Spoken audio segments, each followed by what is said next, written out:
everyone. I'm Mel. And I'm Obi. And welcome to K&M. Kingdom and Marriage. Kingdom and Marriage. So today I think we're going to talk a little bit about the difference between marriage and your wedding. Yeah. What is the difference between, you being married and you having a wedding? Where should you emphasize a lot of your energy, in the wedding or whilst married? Well, see, I have a theory, and my theory is that how you work together as a team to accomplish your wedding is the first true evidence or testament of how you will work together as a team throughout your marriage.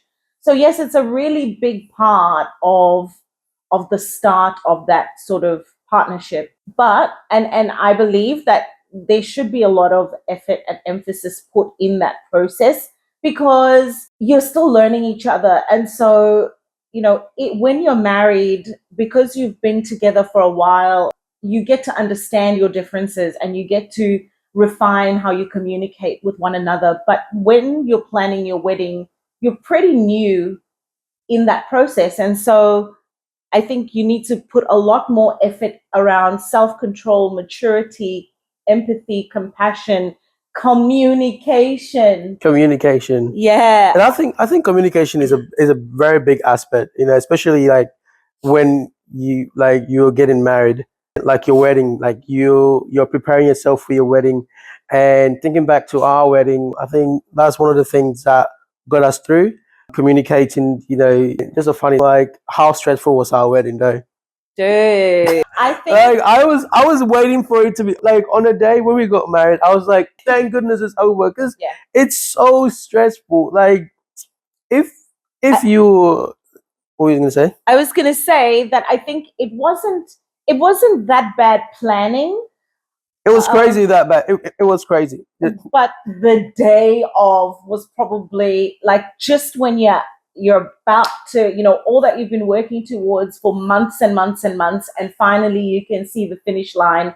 And the morning of the wedding, oh man, it was the morning of the wedding is absolutely crazy, because I remember I spent my whole morning at the venue, setting up, and goodness gracious, it started raining, and I was so, like, I started to panic. I was like, oh my goodness, is it gonna rain the whole day or is it gonna stop? And I was frantically checking my phone for the weather forecast. And then it's like, oh yeah, it might rain. I'm like, we're on about Google, like, it might rain. Like, it rain or shouldn't rain. And like, when you look into that type of aspect, and like you go through that whole morning and the whole couple of months that you've spent, preparing yourself for the wedding day, and as soon as like she pops up and you're like, yeah, I know why I did this, and it's pretty, it's very satisfying. And I think that's what, like, we take into marriage, that the work that we do, in the background as individuals, like when you see your partner, you're supposed to feel a sense of relief. You're supposed to have a sense of, like, okay, an accomplishment, that yes, I'm home to see my partner. And yeah, that's needless to say, what, he arrived late. look, it was not my fault. I was waiting. Yeah, well, a gorgeous homie like me. Yes, babe. Yeah. A gorgeous homie like me needs to come, fashionably late for his own wedding, and that's what's up, because I was fine. I'm telling you, I was fine. I was pretty fine. I see the photos, like, jeez. Yeah, he was pretty fine. This guy here, but like, like having that whole, you have to enjoy every single moment. Yeah, that's what I believe. Like, you really have to enjoy every single moment. Yeah. And like we said, the major difference, I think, is that, fine, the wedding it takes a long time to prepare for it, but it is a moment in time, and that can be a really good precursor to how you work together as a team and a partnership to accomplish other things in through marriage. And that's why I think it's so important to get it right. You know, I Mm. remember Wait, to get the wedding right or to get the marriage right? to get the marriage right. I thought you said to get the wedding right, because damn, sometimes to get the wedding right is a lot of money. Exactly. But anyway, But continue. well worth it. Yeah. So anyway, you know, and I think even coming out of the wedding, you know, we were more so grateful to God, because even through the planning of it, God was continuously showing his face and his hand in the planning, in everything. And so having accomplished Mhm. something like that was not only really beautiful and a beautiful spectacle, but you know, God really showed his hand and confirmed that that he ordained this marriage. Mm. So we were just super grateful. And I guess it was still quite surreal going on honeymoon Yeah. and everything else. And just sort of, you know, rehashing some of the things that had happened and some of the stuff that we saw. But I can honestly say that it was a beautiful start to an amazing partnership. Yeah, yeah, it was. It was a beautiful start. And you know, like I told a lot of my mates I want to get married, that yes, even though sometimes you don't emphasize on the wedding, but it's the only time you can put a lot of effort into something that you would look back at and you're like, oh, okay, sweet ass, I did this, or man, that looks good. Because you don't want to get married and then you look at the photos and you're like, yeah, I could have done, we could have did that, Yeah. we could have done that. Because it's one day, it's like what, like an 8 hour day. After that 8 hours, you're married. But then Yeah. that 8 hours will live with you forever. So even Yeah. if you're doing it on a budget, you have to make it look good. Yeah. You know, It's probably as glamorous as marriage can ever get. Yeah. You know, it's that one huge event, and it's probably as glamorous as it'll ever get. You know, every other aspect, you know, and after that, marriage takes effort.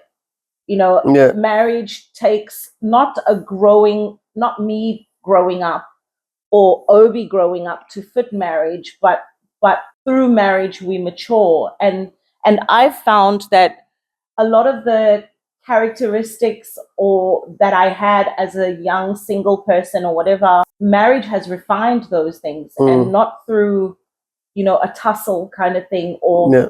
you know, it's just been a beautiful, seamless refining. And I think that's the most beautiful thing, is that this is my homie. Yeah. This is my partner, no matter what. Well, go on. Wagwan.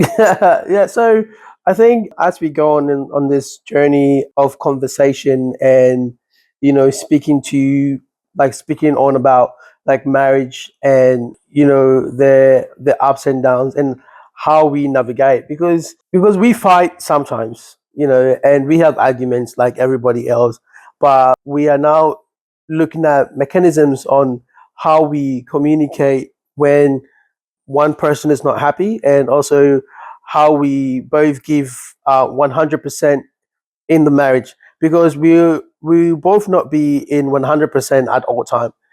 Somebody will be at a 50, somebody will be at a 25, somebody will be at a a one. But the thing is that together we have to be 100%. Yeah. It is not a shared joint venture, it's a whole venture. We come together to make 100%, To become one. to become one. Yeah. So we You come. know, my mother-in-law, she gave us both such beautiful advice Yeah. on our wedding day. Yeah. And she said that we should see ourselves as two vessels of water. And she said, for as you know, one vessel firstly does not wait for the other to pour into them. There is a continual pouring from one vessel into the other. And in that way, nobody is becoming empty or nobody is becoming full at the same time. And I thought that was so beautiful. Yeah, and it's so profound, because that means that I pour into you and you pour into me. Yeah. And you are never empty and I'm never empty. Yep. Or you're fuller than I am, because when you're full, I still got some left. You know what I mean? When I'm full, you still got some left. So we keep pouring into each other. And it's really important to understand that we have to consistently be pouring into each other. We can't be like, okay, today I'm tired, I'll not pour. We have to always pour into each other every single day. Yeah. And we chat every single day. even when Thank God. even when we don't want to talk, like even when we don't want to talk, we have to talk because it comes back to the importance of communicating. Yeah. You know, some communication is not just okay, here's a topic, let's talk about the topic. No, it's just a normal how you doing, or like your ears look big, or your head look like a lollipop type of thing. Or it does. Like sometimes when you look at your head, like Why? I'm just Why are saying. you throwing shade, Look, I'm just saying that. Like, guys? My well, head. look at that head, man. Like, anyway, and that's Look at your head. that's like sexy head, man. That's like Yeah, it looks like a square. you look like a square. But I'm just saying, like, you know, like you've got to play around. You can't be serious all the time, and it can't be all jokes all the time. But it's gonna be a combination of having fun. You have to continuously have fun because marriage will bring a lot and a lot of obstacles. Like, and I think we'll continue to share those obstacles as time goes on. Yes. Anything you want to say?